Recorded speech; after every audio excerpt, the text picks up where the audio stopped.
Mana ada putusan Dewan Etik, Lembaga Etik membatalkan putusan pengadilan, apalagi ini mahkamah.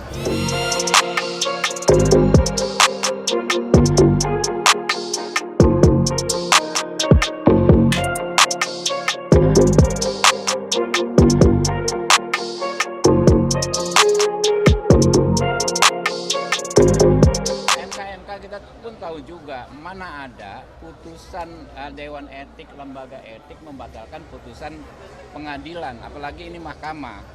Ya kan nggak ada gitu loh. Kalau soal etika saya pikir juga nggak masuk. Apa yang namanya konflik of interest itu kan nggak berlaku di Mahkamah Konstitusi karena yang dalam pengujian undang-undang dalam PU nggak ada namanya konflik of interest karena yang diuji itu bukan fakta hukum, bukan konflik kepentingan hukum antar orang.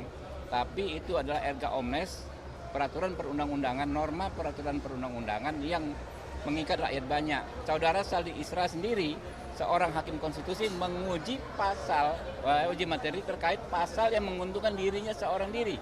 Pasal 80 sekian di Undang-Undang 7 tahun 2020. Hakim konstitusi yang saat ini menjabat dianggap memenuhi syarat dan berlaku sampai pensiun 70 tahun. Waktu itu dia belum 55 tahun. Dengan pasal tersebut, dia tadinya menjabat 10 tahun bisa menjadi 15 tahun. Iya kan? Dia nggak mundur diri, mundur nggak Saldi Isra waktu itu.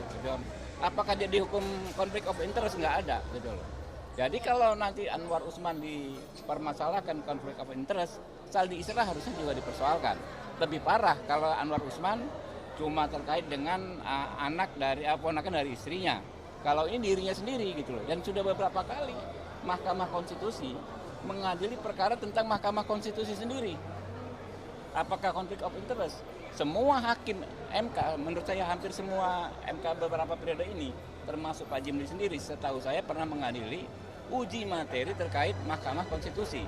Apakah Pak Jimli sendiri akan dipersalahkan? Kan tidak, betul loh. Jadi itu ya kalau yang lainnya, misalnya mempersoalkan lagi open legal policy, soal perkara pernah didaftar, dicabut, dibatalkan pencabutannya, itu kan masuk dalam materi perkara.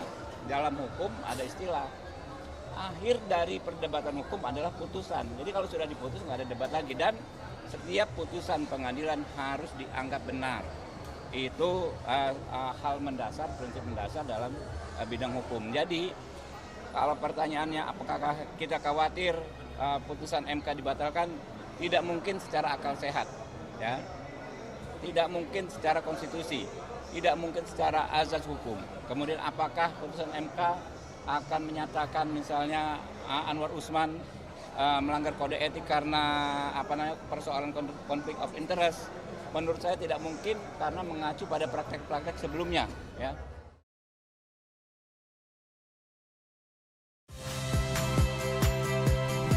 Saya Agin Fridianto. Saksikan terus program-program Kompas TV melalui siaran digital, pay TV, dan media streaming lain. Kompas TV, independen, terpercaya.